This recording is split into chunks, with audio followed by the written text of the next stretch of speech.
हम आपके कमोडिटी से जुड़े हुए तमाम सवालों के जवाब देते हैं। सवाल पूछने का तरीका बेहद ही आसान है। आप हमारे नंबर 9136934058 पर अपने सवाल हमें व्हाट्सएप के जरिए भेज सकते हैं। कोई भी सवाल भेजें तो अपना नाम, अपने शहर का नाम ज़रूर भेजें। साथ ही आप हमारे सोशल मीडिया पेज के जरिए भी अपने सवाल हमें भेज सकते हैं। तो चलिए शुरुआत कर लेते हैं और अपने मेहमानों से परिचय करवा दें। जिगर धर्मशी हैं मोतीलाल ओसवाल के सीनियर मैनेजर और रवि देवरा हैं फंड मैनेजर हैं कुबरजी ग्रुप के। आप दोनों ही मेहमानों का स्वागत है जो आज आपके सवालों के जवाब देने के लिए हमारे साथ हैं। सबसे पहले बात आज होगी गोल्ड और सिल्वर की, जहां पर शुरुआती कमजोरी के बाद अब यहां पर वापस से खरीदारी दिख रही है। क्या लग रहा है जिगर, गोल्ड और सिल्वर की जो ये तेजी आई है, लग रहा है ये टिकेगी अब? Good evening. मुझे लगता है कि गोल्ड और सिल्वर में हम पिछले कुछ दिनों से काफी अच्छी रैली देख चुके हैं और आगे जाते हुए अब मुझे लगता है कि कहीं ना कहीं जो डॉलर इंडेक्स में जो इतनी ज्यादा स्ट्रेंथ है उसका भी इम्पैक्ट थोड़ा बहुत गोल्ड पे आता हुआ दिख सकता है। और यूएस जो ट्रेजरी यील्ड से इतने हायर लेवल पे सस्टेन हो रही है तो उसका भी इम्पैक्ट आता हुआ दिखेगा आगे जाते हुए। तो मुझे लगता है कि कहीं ना कहीं एक शॉर्ट टर्म टॉप गोल्ड में बनता हुआ दिख रहा है और आगे जाके जो अब मेजर फोकस जो ट्रेडर्स का या जो इन्वेस्टर्स का रहेगा वो आगे आने वाली जो फेड की जो रेट हाइक्स के जो पॉलिसी मीट होगी उसके रिलेटेड रहेगा और क्या कमेंट्स आता है उसके ऊपर मेजर फोकस रहेगा। तो आई एक्सपेक्ट कि कहीं ना कहीं रेट हाइक्स एग्रेसिव है। जो कमेंट्स आ रहे हैं जिस तरह से 50 बेसिस पॉइंट की रेट हाइक्स की पॉसिबिलिटी काफी हाई है और जो बाकी सारे जो फैक्टर्स है मुझे लग रहा है कि उनको देख के गोल्ड में अब शॉर्ट टर्म टॉप हो चुका है। मुझे लगता है कि अब आने वाले 1 या 2-4 दिनों के लिए थोड़ा प्रॉफिट बुकिंग का मोमेंटम गोल्ड में रहेगा, अपसाइड लिमिटेड रहेगा। मैं थोड़ा सेलिंग प्रेशर एक्सपेक्ट कर रहा हूँ गोल्ड और सिल्वर दोनों में। यानी यहाँ से मुनाफा वसूली दिख रही है। चलिए अब बात कर लेते हैं क्रूड की। क्रूड में आज हालांकि नरमी दिख रही है। क्रूड को लेकर क्या व्यू है? जिस तरह से रूस के फॉरेन मिनिस्टर का बयान आया है कि नए फेज की युद्ध के लिए तैयारी कर रहे हैं यूक्रेन के साथ, क्या इससे तेजी शाम के सत्र में बढ़ सकती है? क्या लग रहा है? हालांकि अभी नरमी दिख रही है, करीब 1.5% इंटरनेशनल मार्केट में कमजोर दिख रहा है, डोमेस्टिक मार्केट में भी गिरावट है। क्या लग रहा है जिगर? देखिए क्रूड के लिए काफी अनसर्टनिटीज है। जिस तरह के स्टेटमेंट्स आए हैं no doubt supply concerns already है, टाइटनेस बहुत ज्यादा है, डिमांड्स काफी अच्छे से इंप्रूव हुई है और जिस तरह से हमने कमेंट्स देखे थे कि चाइना की तरफ से भी जो लॉकडाउन था वो कहीं ना कहीं ईज हुआ है तो डिमांड काफी ज्यादा दोबारा से सेंटिमेंट्स पॉजिटिव हुआ है नो डाउट। बट पूरी तरह से जो लॉकडाउन के जो कंसर्न्स है चाइना में पूरी तरह से हटे नहीं है, अभी भी स्ट्रिक्टनेस है। तो इफ्स एंड बट्स वाली सिचुएशन है। तो क्रूड के लिए खास करके मुझे लगता है कि जब तक बहुत ज्यादा फर्दर कंफर्मेशंस नहीं आती है, पॉजिटिव्स और नेगेटिव्स दोनों ही है, तो मुझे लगता है कि at least for a day perspective crude में थोड़ा कॉशियस रहना चाहिए। मैं एक रेंज बाउंड मोमेंटम एक्सपेक्ट कर रहा हूँ क्रूड के लिए। निचले स्तरों पे आज का जो लो है तकरीबन 8050 या 8000 का लेवल है, ये काफी क्रूशियल रहेगा support intraday point of view से। और अपसाइड में मुझे लग रहा है कि 80 to 50 एक स्ट्रॉन्ग एरिया है। तो ये रेंज अगर ब्रेक होती है आइदर साइड पे तो मुझे लगता है किसी भी तरह के डायरेक्शनल ट्रेड के लिए जाना चाहिए। अदरवाइज आज शाम के ट्रेडिंग पॉइंट ऑफ व्यू से मुझे लगता है कि क्रूड में थोड़ा कॉशियस वे से रहना चाहिए और ज्यादा एग्रेसिव ट्रेडिंग के लिए नहीं जाना चाहिए। ओके, रवि जी आपका व्यू क्या है क्रूड को लेकर? जरूर सर, मॉर्निंग तक थोड़ा प्राइसेस में गिरावट था बट मुझे लग रहा है कि जो रशिया के फॉरेन मिनिस्टर का कमेंट है, अगर वो सही में ऐसा कुछ डिसीजन लेते हैं तो आई थिंक यूरोप जो अभी सोच रहा है कि शायद धीरे धीरे पार्शियली वो क्रूड के इंपोर्ट पे प्रतिबंध डाले रशिया से, तो आई थिंक ये जो माहौल है ये और खराब होगा और शायद लग रहा है कि सैंक्शन वाला जो सिनारियो है वो और आगे जाके शायद प्राइस को सपोर्ट करे। जब तक ये कंफर्मेशन नहीं आता तब तक मैं एक्सपेक्ट कर रहा हूँ कि consolidation in range bound trend रह सकता है। हालांकि हायर लेवल से जो कंसोलिडेट हुआ है, थोड़ा करेक्शन आया है, तो मुझे लग रहा है कि एक बाइंग अपॉर्चुनिटी यहाँ पे अगर डिप पे मिले 8070 के करीब तो 8000 का लेवल एज स्टॉप लॉस मान के वहां पे खरीदी करनी चाहिए। अपर साइड एक लिमिटेड 8300 तक के टारगेट में एक्सपेक्ट कर रहा हूँ। तो आई थिंक ब्रॉडरली प्राइस है 8000 से लेकर 8300 तक रेंज में रह सकते हैं। बट जो न्यूज एंड डेवलपमेंट है शायद इवनिंग में प्राइसेस में आपको एक उछाल देखने को मिल सकता है। चलिए अब बात कर लेते हैं शुगर सेक्टर की और इस पर बात करने के लिए हमारे साथ all India sugar trade association के चेयरमैन प्रफुल्ल विठलानी जी है। सर सबसे पहले स्वागत है आपका। सर शुगर सेक्टर को लेकर क्या आउटलुक है? जिस तरह से क्रूड की कीमतों में तेजी दिख रही है, इंटरनेशनल मार्केट का सिनेरियो आपके सामने है, ब्राजील में उत्पादन तो बढ़ने की उम्मीद अब लग रही है लेकिन बायोफ्यूल पे फोकस उनका बढ़ गया है, इसका कितना असर होगा पूरे ही शुगर मार्केट में?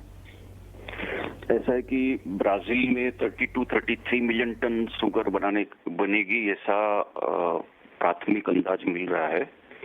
और उनका जो रेशियो 45-55 जो चेंजिंग कर सकते हैं, उसमें सिर्फ 45% ही वो शुगर बनाएंगे, ऐसा दिख रहा है। तीसरी बात ऐसे कि जैसे क्रूड की बात ही आप अभी कर रहे थे, तो क्रूड जब तक $80 प्लस रहता है या $90 के प्लस, तब तक तो 55% वो लोग इथेनॉल ही बनाएंगे। और दूसरी बात ऐसे होती है कि जैसे बिग बाजार या यहाँ पे परमानेंट कस्टमर हो जाते हैं, ऐसे हिंदुस्तान ने गल्फ कंट्रीज और जो एशियन कंट्रीज है उनके अच्छे रिलेशन बन गए और प्राथमिकता वो हमें हिंदुस्तान को ही देते हैं। हमारे पहले यहाँ उत्पादन की उम्मीद 300-310 लाख टन की चल रही थी, जो अभी 350-355 लाख टन की हो रही है। तो ये जो 40-50 लाख टन बढ़ रहा है उत्पादन, ये फार्मर्स लोगों ने रजिस्ट्रेशन नहीं करवाया था, उसकी वजह से हुआ है महाराष्ट्र और कर्नाटक में।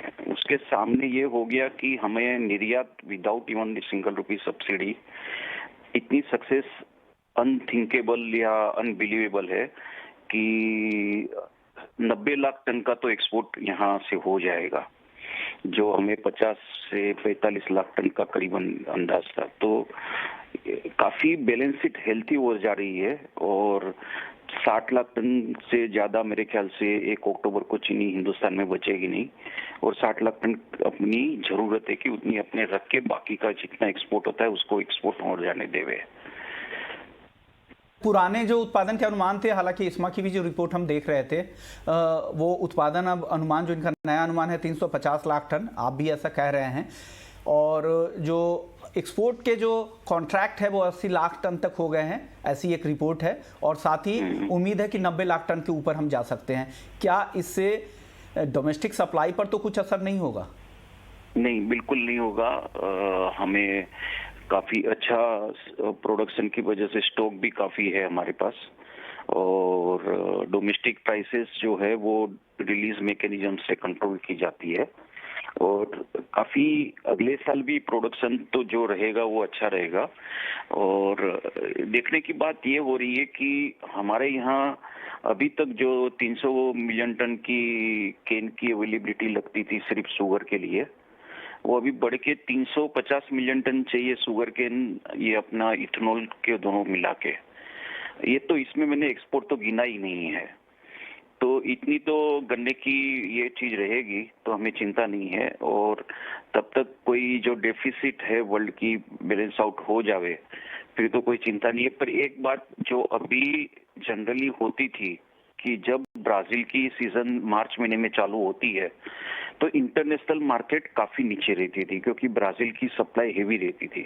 बिल्कुल। और उनके यहाँ डोमेस्टिक कंजप्शन कम है, इंडिया में तो खुद की कंजप्शन जो भी 28 मिलियन टन की हो गई है। तो उसके सामने उनका प्रोडक्शन की सीजन चालू हो जाने के बाद भी 19-20 सेंट पे नाइबोट को रहना और 500 प्लस लिफे मार्केट को रहना, तो ये क्लियर एक अंदाज दे रही है कि अगले 6 महीने तक शुगर में कोई मंदी नहीं है। ओके, कोई मंदी नहीं है। सर, अब आखिरी सवाल आपसे ये होगा, क्या 90 लाख टन का अभी तक अनुमान है? क्या स्थिति बेहतर रही? क्या हम इसको सरपास भी करेंगे और इससे ज़्यादा भी एक्सपोर्ट की उम्मीद आप लोग कर रहे हैं? ऐसा है कि अभी भी महाराष्ट्र में करीबन 135 शुगर फैक्ट्रियां का प्रोडक्शन चालू है, कर्नाटक में भी चालू है, और ये प्रोडक्शन एस्टिमेट्स हर 15 दिन में या 10 दिन में चेंज हो रहे हैं। अगर हम 350 लाख टन चीनी बनाते हैं तो चीनी 90 लाख टन जानी है। अगर 360 तक भी यो मैक्सिमम उसके ऊपर जाने की कोई उम्मीद नहीं है, तो 100 लाख टन भी एक्सपोर्ट हो जाएगी, क्योंकि एशियन और गल्फ कंट्रीज की डिमांड यहीं से ही रहेगी। ब्राजील से ट्रांसपोर्टेशन कॉस्ट और शिपमेंट की अवेलेबिलिटी कम होने की वजह से ये उन लोगों को पेरिटी यहाँ से अच्छी गिर रही है। की जो रिपोर्ट भी है वो भी करीब 45 से 50% तक का जो इंपोर्ट है वो इंडोनेशिया और बांग्लादेश अकेले क्लॉक कर रहा है। सही हूं मैं सर? सर, अभी तो हर एक देश यहाँ पे ले रहा है, क्योंकि यहाँ से फॉर्चुनेटली ये भी है कि सीड्स की अवेलेबिलिटी जो अलग एग्रीकल्चर कोमोडिटीज भी काफी एक्सपोर्ट हो रही है। तो जैसे ही ऑर्डर आता है वैसे ही शिपमेंट भी हो रहा है, तो उस हिसाब से यहाँ पे 100 लाख टन भी अपने को एक्सपोर्ट करने में कोई दिक्कत नहीं रहेगी। शायद कहीं गवर्नमेंट को 6 मिलियन मेट्रिक टन का क्लोजिंग स्टॉक रखना चाहिए 1 अक्टूबर के लिए, कहीं उसके लिए उनको एक्सपोर्ट बैंड करना पड़ेगा तो भी बोल नहीं सकते हैं, पर जितना भी एक्स्ट्रा चीनी है वो सब निकल जाएगी इस बार। पर बेहतर मौका है घरेलू इंडस्ट्री के लिए, मिलों के लिए, किसानों के लिए, ताकि सारे अरियर्स भी सही समय पे मिले और जो भी पुराने जितने भी स्टॉक्स बचे हैं उसको इस बार बेहतर भाव में बिना सब्सिडी के खाली करने का अच्छा मौका है। शुक्रिया विटलानी साहब, आपने वक्त निकाला हमारे लिए। चलिए वापस लौटते हैं वायदा बाजार की ओर। कई दर्शकों के सवाल आ चुके हैं। पहला सवाल प्रभु खत्री जी का है, जैसलमेर से हैं, किसान हैं शायद। 10 बोरी हाजिर में इनके पास जीरा है। पूछना चाह रहे हैं रवि जी कि बेचें या रुकें अभी। 10 बोरी हाजिर में है जीरा इनके पास।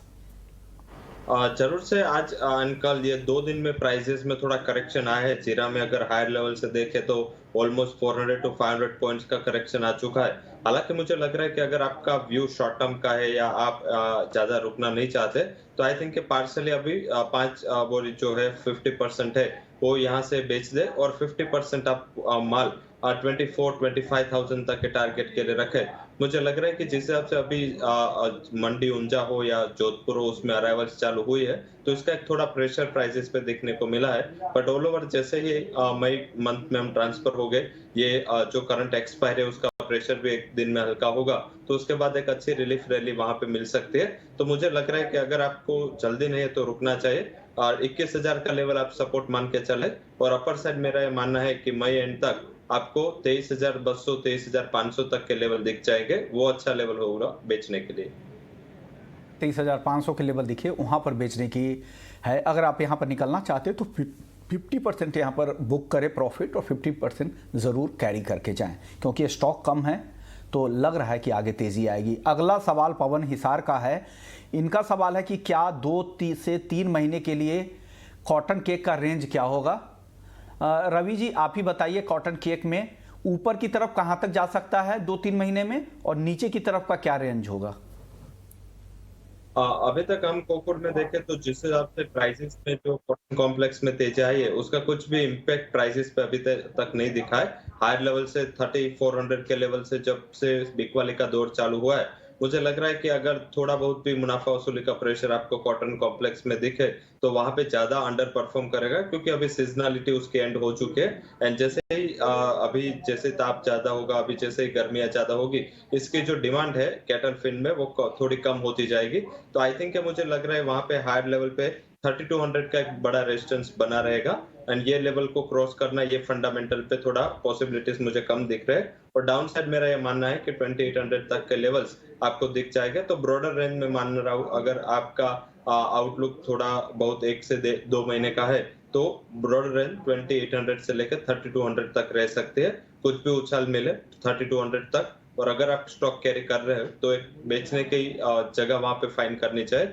मुझे ज्यादा तेजी अब ये फंडामेंटल पे नहीं दिख रही है।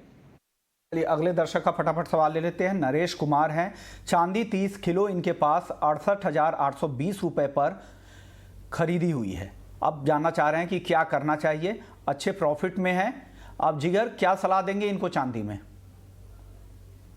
देखिए, अगर इन्होंने चांदी खरीद के रखी है और अगर इनका जो व्यू है वो शॉर्ट टर्म के लिए है तो मुझे लगता है कि एक बार यहाँ पर कवर अप करके चल सकते हैं और एक बार यहाँ पर भी क्वाली कर सकते हैं। बट यदि अगर इनका जो व्यू है वो लॉन्ग टर्म है, यानी लॉन्ग टर्म यानी मैं तकरीबन 9 महीने या 1 साल का पॉइंट ऑफ व्यू से अगर बात करूं तो मुझे लगता है कि अभी भी बने रह सकते हैं।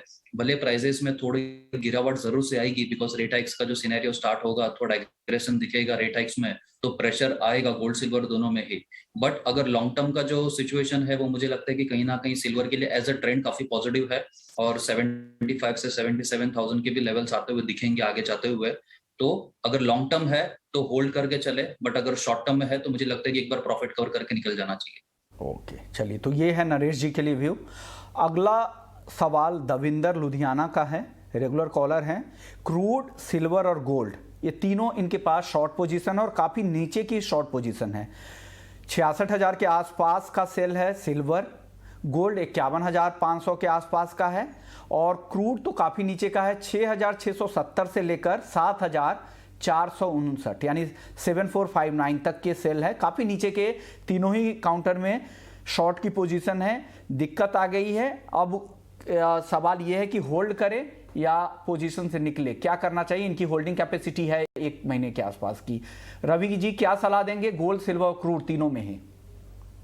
बहुत ज्यादा आपका आउट द मनी पोजीशन है सेल का, इतना ज्यादा मैंने काफी आगे भी लास्ट शो में भी बात किया था कि अगर आप ट्रेडिंग कर रहे हो और सिल्वर, गोल्ड एंड क्रूड जैसी नॉन एग्रीकल्चर कमोडिटीज में कर रहे हो तो आपका मैक्सिमम स्टॉप लॉस है वो 2% से ज्यादा नहीं होना चाहिए अगर आप medium to long term holder हो, और 1% नहीं होना चाहिए अगर आप इंट्राडे ट्रेडर हो। बट आपने अभी पोजीशन होल्ड किया है तो मुझे लग रहा है कि थोड़ी वॉल्टालिटी शायद आगे जाके जैसे जिगर ने बात की थोड़ा वॉल्टाइल हो सकता है। बट ऑल ओवर मुझे सिल्वर में ज्यादा रिस्क लग रहा है। अगर सिल्वर डाउन साइड आपको 69,500 तक मिल जाता है तो आप एक बार एग्जिट कर सकते हैं, शॉर्ट से लॉस बुक करके वहां से एग्जिट कर सकते हैं। मुझे लग रहा है कि आगे जाके ये साल में 74-75,000 तक के लेवल भी दिखा सकता है। तो तीनों कमोडिटीज में सबसे ज्यादा रिस्क सिल्वर में, तो कुछ भी डिप आता है वहां पे बुक कर ले। गोल्ड में मेरा ये मानना है कि आप 53,800 से 54,000 का एक स्टॉप लॉस लगाए।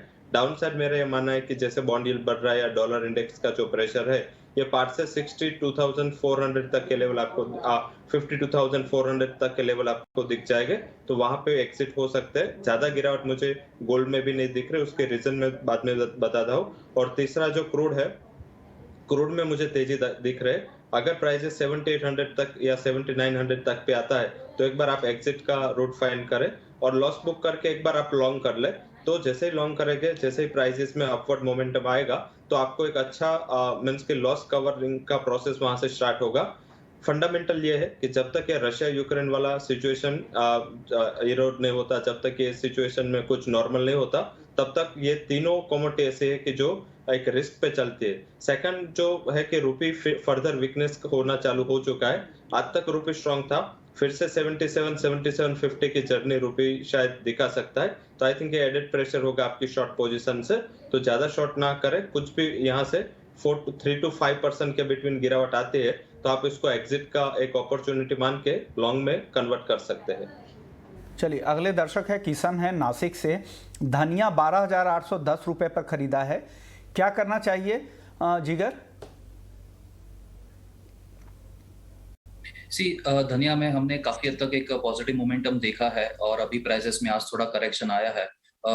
बट मुझे लगता है कि कहीं ना कहीं डाउनसाइड थोड़ी लिमिटेड है as per short term point of view. तो मुझे लगता है कि 11,350 से करीब का एक स्टॉप लॉस मेंटेन करके चलना चाहिए। जब तक ये लेवल्स होल्ड करता है एक पुलबैक की पॉसिबिलिटी रहेगी। हाँ, और जो मेरा जो ब्रेकआउट लेवल रहेगा वो तकरीबन 12,200 का रहेगा। 12,200 का लेवल अगर निकलता है तो फिर मैं एक्सपेक्ट करता हूँ कि 13,000 के करीब तक का मौका हम लोग को दिख सकता है। तो 11,300-350 का एक स्टॉप लॉस मेंटेन करके पोजीशन को होल्ड करके चल सकते हैं। ओके, 11,300 से 350 का स्टॉप लॉस लगा ले, फिर पोजीशन को होल्ड करे। 13,000 के ऊपर की उम्मीद वापस से लग रही है।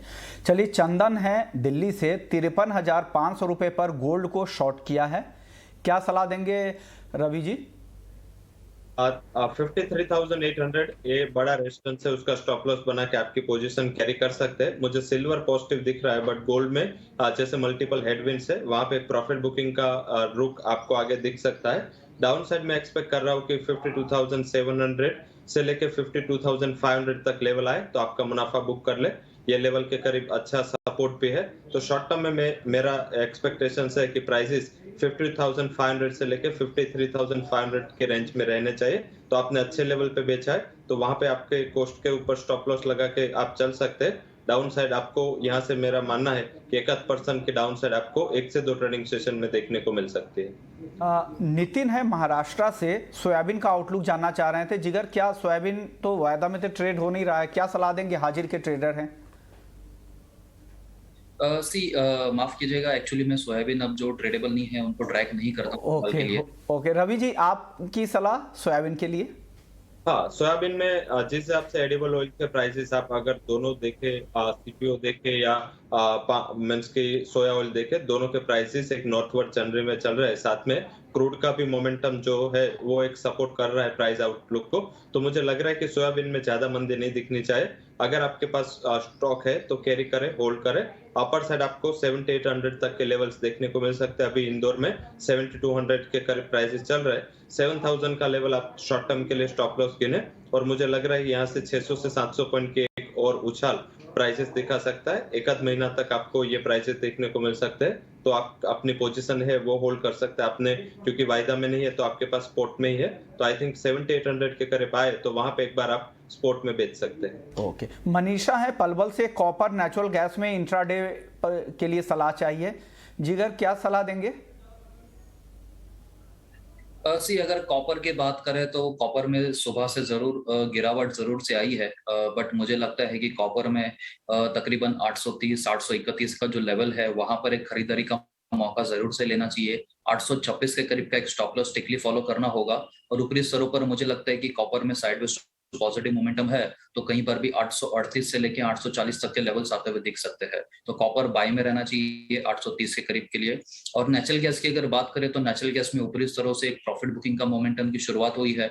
मुझे लगता है कि थोड़ा करेक्शन और आ सकता है, तो इंट्राडे पर्सपेक्टिव नेचुरल गैस में अगर करंट लेवल से सपोज अगर 378 से लेके 383 की जो रेंज है, ये रेंज में सेलिंग कर सकते हैं। 583 के करीब में सेलिंग कर सकते हैं।